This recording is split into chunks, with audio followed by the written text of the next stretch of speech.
Hello, Mike Hodgson here, the CEO of Serabi Gold. It's the 9th of October, and I'm delighted to give an update to a Crux investor about what we're doing at Serabi Gold.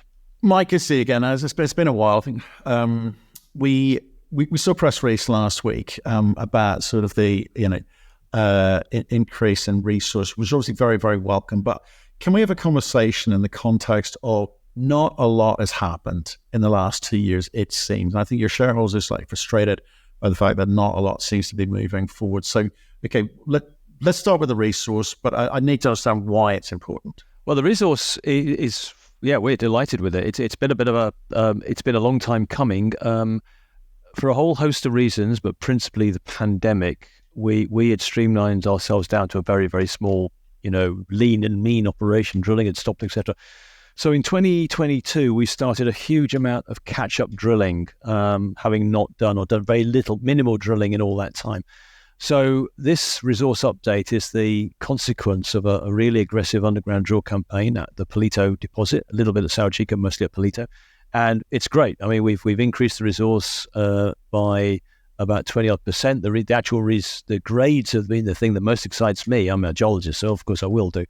But, the grades are great. I mean, they've literally, in some categories, they've nearly doubled, but they're certainly up 50, 70%. So that's fabulous compared to what we had before. So it bodes really well for the future. I always say to people, Palito, when the Palito mine began in 2005, the maiden resource was 400,000 ounces. We've mined probably now in the 20-odd years with a bit of a break, 400,000 or 500,000 ounces, and hey-ho, we've got 531,000 ounces. So people always, I think the market gets so, and a lot of analysts and experts even don't understand the longevity of small underground operations. It's very difficult to demonstrate this. All I can say to the people is, look, we've mined 500,000 ounces, and we've still got 500,000 ounces of resource like we had day one. And I'll add this too. Palito lies in we've basically drilled a 1 kilometer zone in what appears to be a 4 kilometer corridor of mineral occurrences, indications of mineralization. So we could drill that entire 4 kilometer belt and people could do the maths. If we've got 500,000 ounces on a 1 kilometer length and we think it's 4 or 5 kilometers long, 4 or 5 times 500,000 ounces, well, there you are. That's what Palito could be if tomorrow we went out and drilled the entire corridor out, which we don't really have the funding for that, but, we certainly have funding to do some drilling, and we will. And over at Coringa, it's the same story. It's a 400,000 ounce deposit that's open.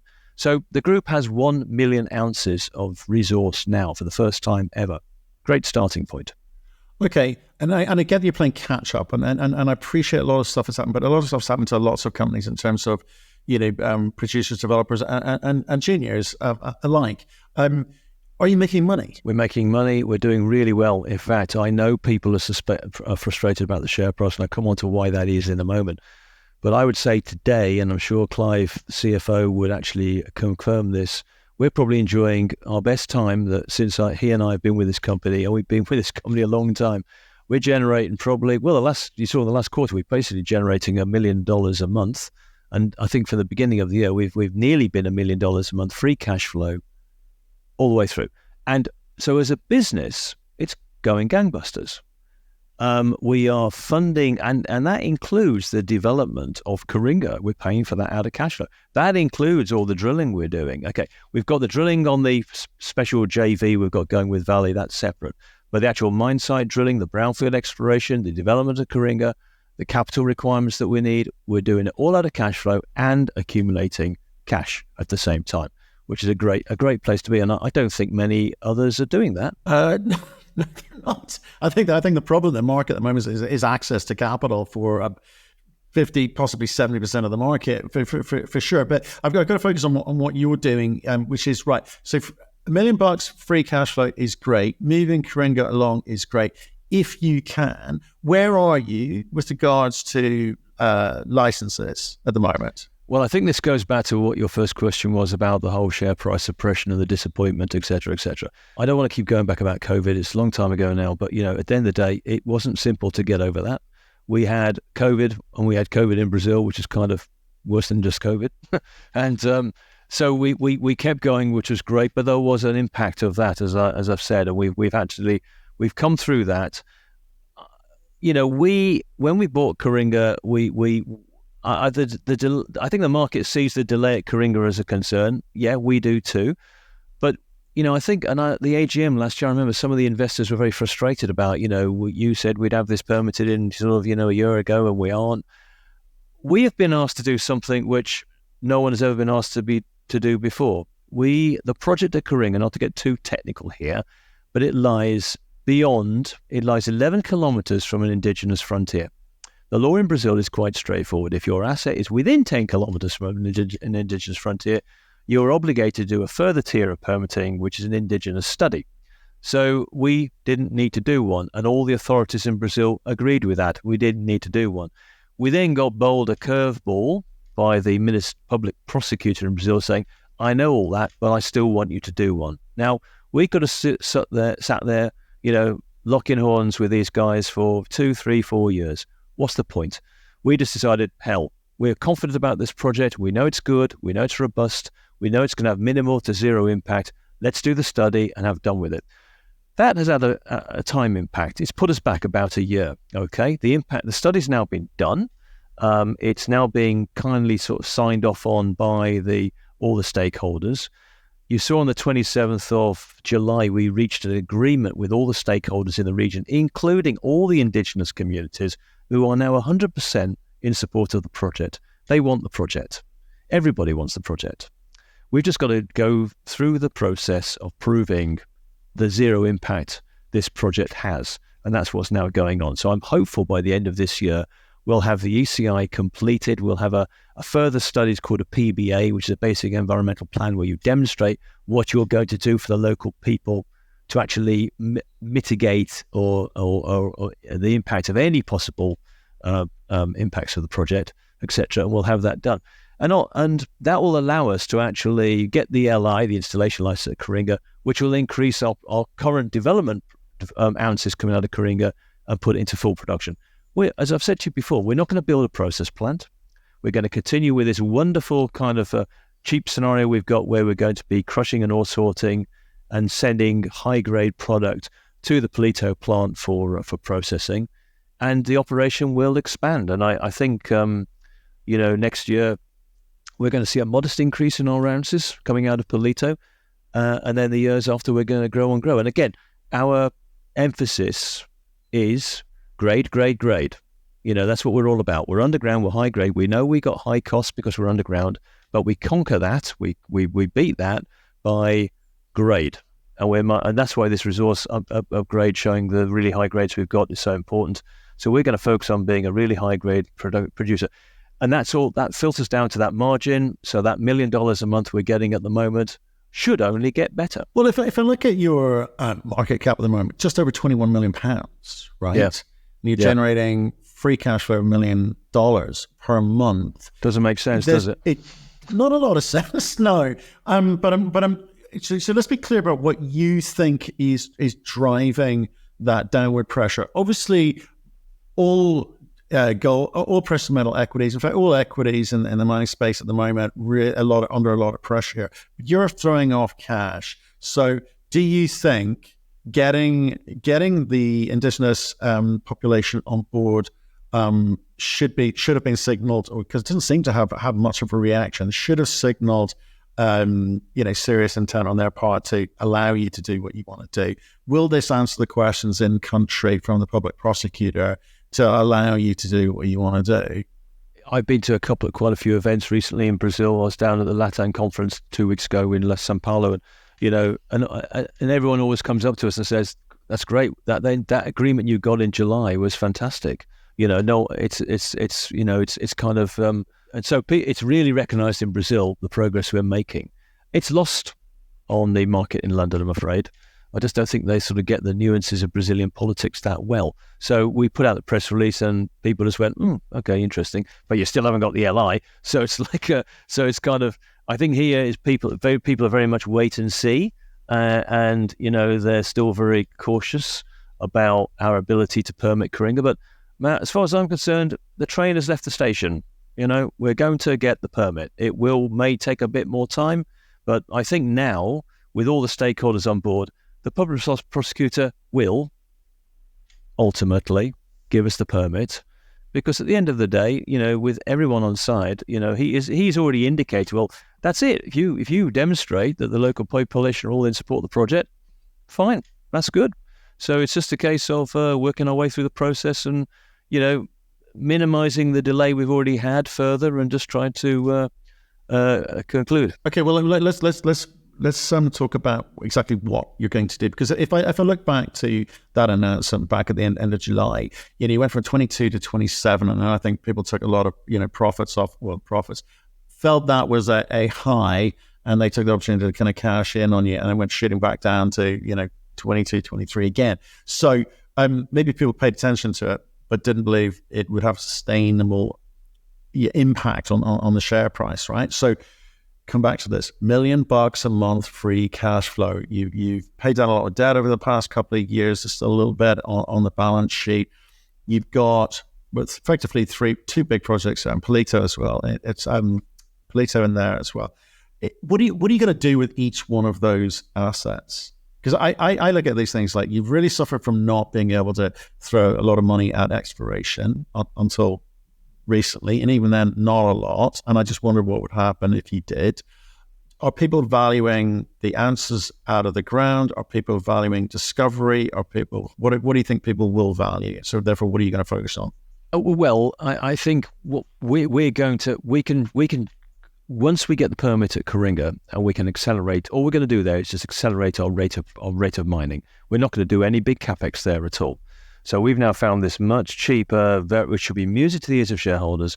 We can fund basically what we need to do at Coringa to move that from a development mine to a full mine, basically out of a little bit more debt perhaps and cash flow.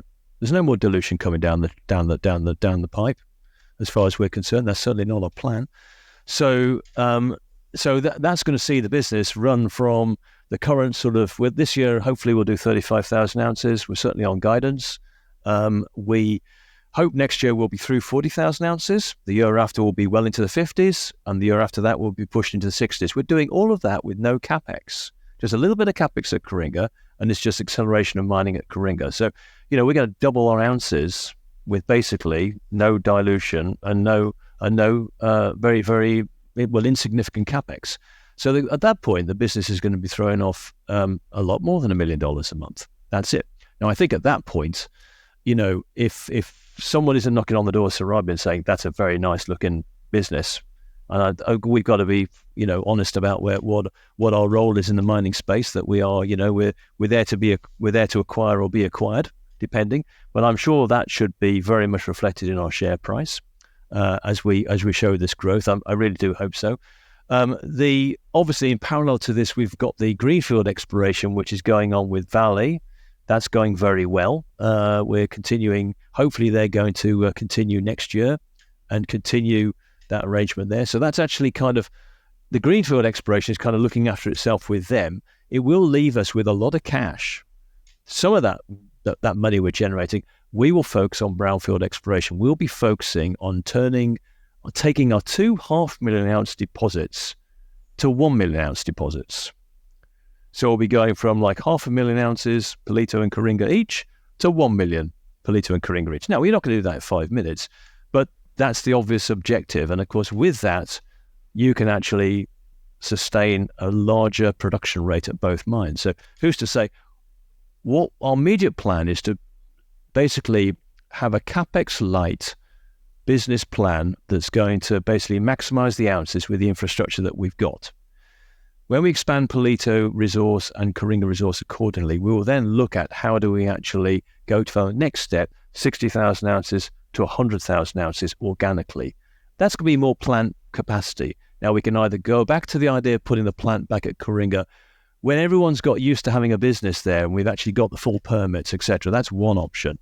Or the option is we continue with this very, very, I like very much this idea of trucking high-grade concentrate, pre-concentrate from Coringa to Palito and expand the Palito plant. And that's kind of phase 2. So phase 1, maximize ounces from the infrastructure we've got.